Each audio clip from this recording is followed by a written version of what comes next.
You've just connected to the Dial-Up Dads, the best podcast where two middle-aged fathers bring you the high-voltage dad wisdom at dial-up speeds. We're talking busted backs, forgotten passwords, and the kid stuff that drive us nuts. Yeah, the name sounds like a hotline for lonely moms, but we're okay with that. So grab your Crystal Pepsi, blast some Mighty Mighty Boss tones, and party like it's 1999. This is the Dial-Up Dads, with your hosts, Joe and Brian. Just listened to the first pod that I put up. Mm-hmm. There was something I need to clarify, and then there were some other details that I remembered, and I got some updates. Okay. So I'm going to call this Nephew Chronicles Part 2. Oh, okay. She was not upset that he changed his major. Okay. It just kind of was a bit perturbing that it was after day one he was already thinking about it. Oh, okay, gotcha. So I was like, okay, yeah, that does make a little bit more sense. It's all about what you say. Yeah. And how you say it. And how you say it. When I went to start helping my dad unload the truck, I forgot this, which I don't know how I forgot this. I climbed up in the truck. It was one of the trucks with the doors that swing open around the side. I climbed up on the left side, which I shouldn't have, because that puts me up on my off foot. I lost my balance and I swung out like with the door, and I banged my ankle on the side of the truck. It hurt. Gosh. It hurt, but I didn't really think nothing of it because that's like Beverly Hills Cop type of stuff there, man. The day started moving stuff at like 1:30. We got home at like 8 or 8:30 or something. That was a Thursday. Wait, hold on, pause. How did the door swing back again? Okay, so the doors, like when they're shut, they open up to the side. Yeah, they open up and swing around to the outside. Well, I grabbed onto the corner and I lost my grip, and I too swung around to the side just like the door does. Yeah. And I banged my ankle, the inside of my ankle, right next to the wheel well, like on a piece of metal. Yeah. It's like it hurt. It hurt a lot, but it's like I didn't think nothing of it. A couple days later, I'm in the shower. I look down, and you ever sprained your ankle? You get that nice purple and green lines going all the way down. That's what my foot looked like. So I was like, oh, I'm going to have to show this off because I've been like complaining. I was like, man, my ankle hurts. I was like, what the hell? And I just never bothered to like check it or anything because I never would have thought that I hit it that hard. When I was out there standing seemingly forever with all of the stuff, I didn't have my phone on me to be able to call anybody. Thinking it was only going to be a couple minutes, I left my phone in the car. And then I couldn't run back to the car and risk leaving all the stuff there on the corner. Right. And apparently, even if I could have run back to the car, for some reason, Jess had taken my phone with her. So she had it up in the room, preparing the room for all the stuff to come up. Oh man. So it was just a comedy of errors. That's great. I can envision that right now. You're leaving the stuff to go to the car. Phone's not there. Then you got people taking your stuff. Yeah. I was like, oh man. Yeah, dude, it was, I was not a happy camper that day. Because I said, I thought we were just going down to drop the stuff off and then come back home. Because like, that's what my folks did. It's never that easy. Apparently not.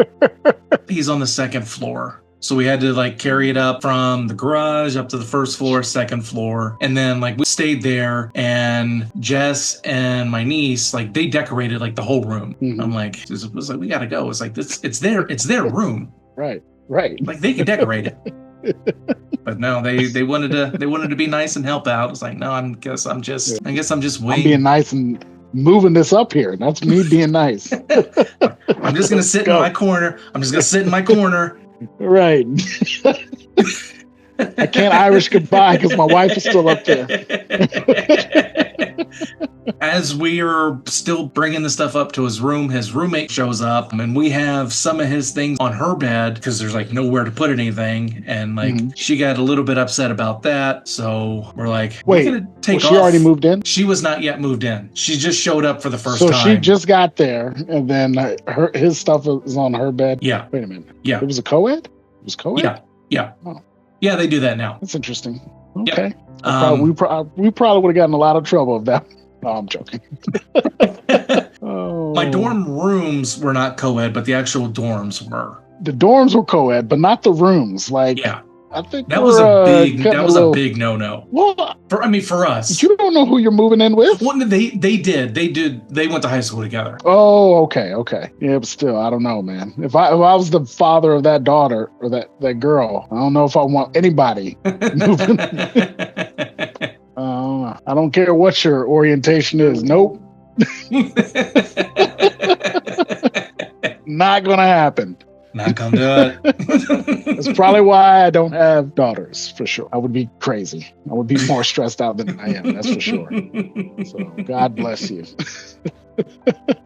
Yeah, so that was like we ended up going to Walmart, I think. Walmart or Kroger's or something, and getting them some groceries, coming back, finishing up the room. So after we take everything upstairs to the room and we get back from Walmart, Jess and Riley start setting everything up in the room. I'm trying to do my best to stay out of the way because it was like at this point I figured that we'd already done as much and more as we had been prepared to do. Like I mentioned earlier, when my folks dropped me off, they had to park, help us take everything up to my room, and then we just kind of said our love yous, and then they took off, and it was up to me and my roommates to unpack everything and decorate. So that's what I was expecting. The two of them designed the room top to bottom, hanging up lights, pictures, putting away all of the toiletries, setting up the fans, the TV, I mean, you name it. He pretty much laid on the bed the whole time because his sciatica was hurting. This is an injury he has been talking about since his sophomore year playing volleyball. He took a bad spill, I think diving for a ball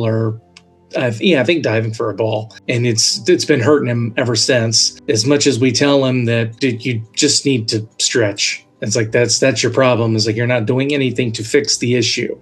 It's like he's even gone to the chiropractor a couple times, and the chiropractor has told him that there's nothing I can do for you that you can't do for yourself. We've told him, it's like, you need to stretch, you need to get out and work out. That's the only thing that's going to fix this problem. Like I said, he was laying down on the bed complaining about his back and his leg. It's like my foot was hurting. I didn't know why it was hurting till, a couple days later from me banging it on the side of the truck. Riley was having some back issues. Jess was having some issues with her knee and her leg. I mean, she's had knee issues for a long time.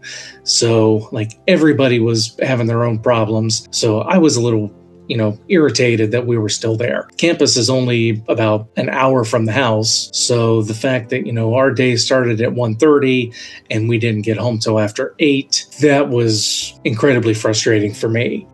First semester didn't go great. Mm-hmm. As far as his grades, I believe he had 4 classes.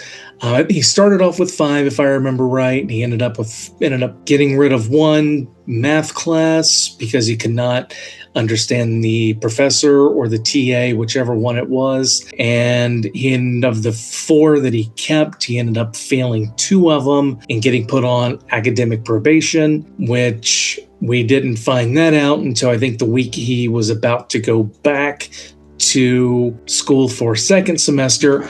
I kept asking him over break, I was like, hey man, well, how are the grades looking? And he kept saying, it's like, I'm looking in the portals, like there's nothing in there. I can't find anything, or they haven't posted them, or just a couple different excuses. So finally I ended up calling the campus, the Chubb Hall, is like, hey, is there something going on here?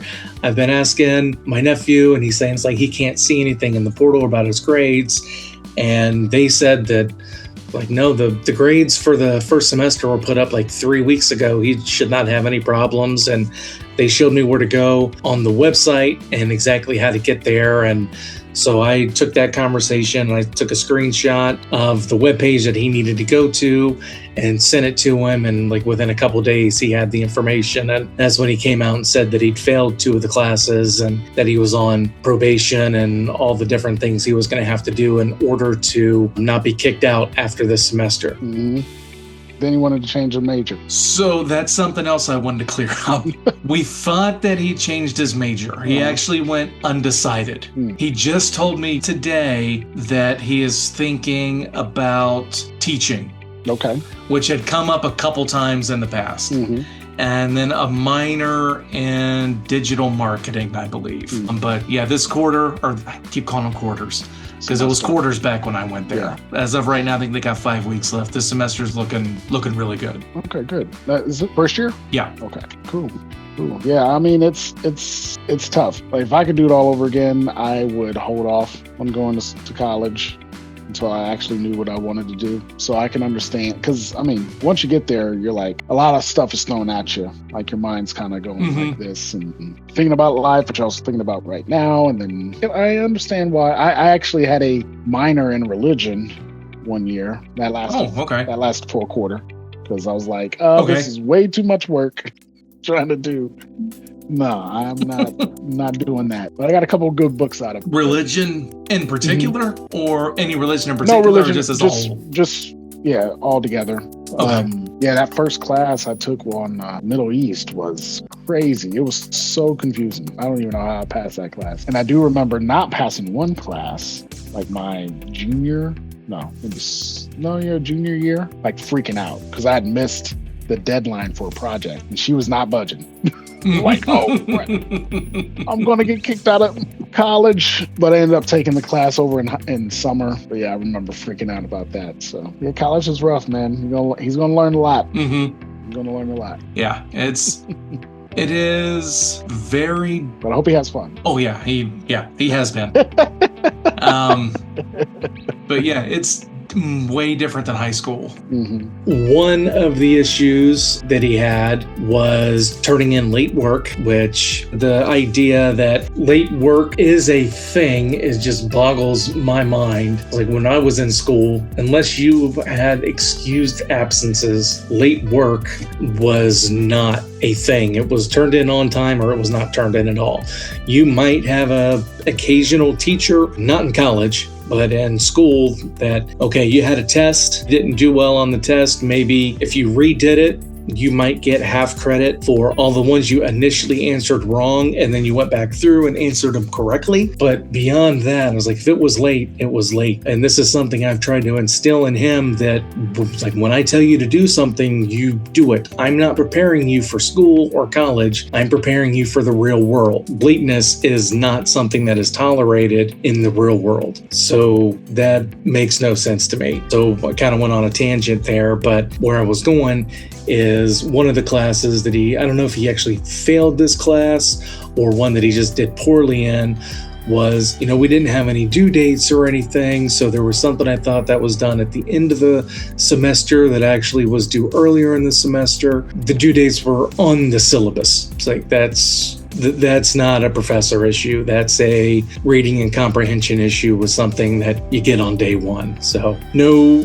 sympathy, no empathy there, particularly because when Jess and I went to orientation, like, we sat through multiple presentations and took notes, and like, she put together a couple pages worth of information where, hey, if you're having problems with this, go to this resource. This is the address you need to go. This is the phone number you need to call. This is the person you need to see. This is the email. Are you having problems with a professor, or do you not know how to email your professor?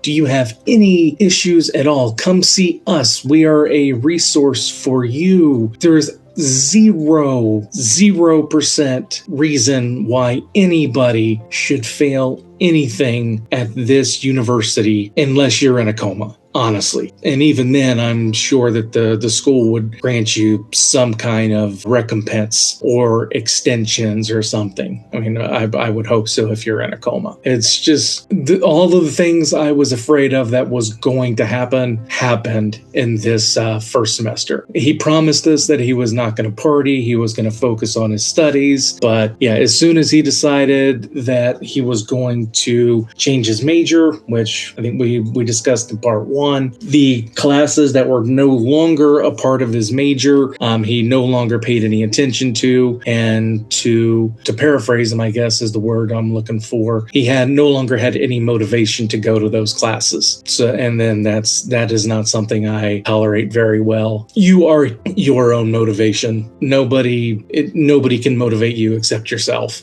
Having an outside source that's just pure laziness. That's how I feel. That's how I've always felt. It may sound mean. I don't know. I don't know what the word is, or it may sound, I'm gonna go to thesaurus real quick.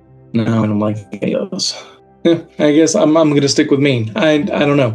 That's what I'm gonna go with. It's to me, it's laziness. And that is not something I deal with. So over break, he did stay with us. We did have some issues, but they are things that we dealt with over the summer as well. He likes to sleep all day and get up at 5 in the evening, 6 in the evening, stay up all night. So I did tell him that, when it comes over the summer, first off, I was like, that's got to stop. If something happens after 12 noon, and you miss it, no sympathy, no empathy. 12 is late enough for anybody unless you are sick. So that's how I feel about that. So once you're here on break, noon is when you are up by. We want to start jackhammering in the house at 11:59. I don't want to hear it. So be up by noon. You need to work at least a 30-hour work week, no more 10, 12-hour work weeks, and then gaming the rest of the time. He said that, he's going to have to find a new job or something. And I said, yep. If that's what you got to do, that's what you got to do. It's only hurting you to not have any money. The less amount of money that you have to put away is the less amount of money that you have to live on when you're at school. It's like when I was in school, every penny that I could pinch to put away over the summer, that's what I lived on for fall quarter. Everything I could pinch during my 6-week break over Thanksgiving, Christmas break, that's what I lived on for winter quarter and spring quarter, and just rinse and repeat the rest of the 4 years. And he's only got to do semesters now. So if he's got to find a different job to get those 30, 40 hours a week, that's what he's got to do. And I also told him that he's got to cut the grass. And this was the biggest point of contention, as he came back at me with even with my hurt back. And as I said, yeah, even with your hurt back, I was like, you're not the only one that has injuries. And I told him, I was like, hey, if you want to pay somebody else to do it, that's fine. But it's like, I'm 40 plus years old. I was 41 at the time. I'm 42 now. If you want to pay somebody else to do it, that's great. It's like, I don't want to do it anymore, which I don't think any of those things are unreasonable requests. I mean, he is 20 years old, and this semester his grades are looking much better. He was here. I think he's got 5 classes. He has got, I think, 3 A's, a B, and then one of his grades hasn't been put in yet. The semester ends at the end of April / beginning of May. So looking way, way better than the first semester. So maybe hitting rock bottom was what was needed. Some people need that kick in the pants. And so maybe he's one of those people that have to hit rock bottom and in order to make that turn, and things are looking up. So he's got a new roommate for next year. They're going to be moving into the brand new hall. It's going to be built behind the dorm that I lived in down there my freshman year, Brown Hall, which is on the front floor on South Green. So he's really looking forward to that. So we'll see how things go over the next month and over the summer. So we're looking forward to a full-blown good year next year. Hey, thanks for hanging with us. If you liked what you heard, or even if you didn't, please help us out by leaving a comment, a like, and subscribing. Until next time, we are the Dial-Up Dads.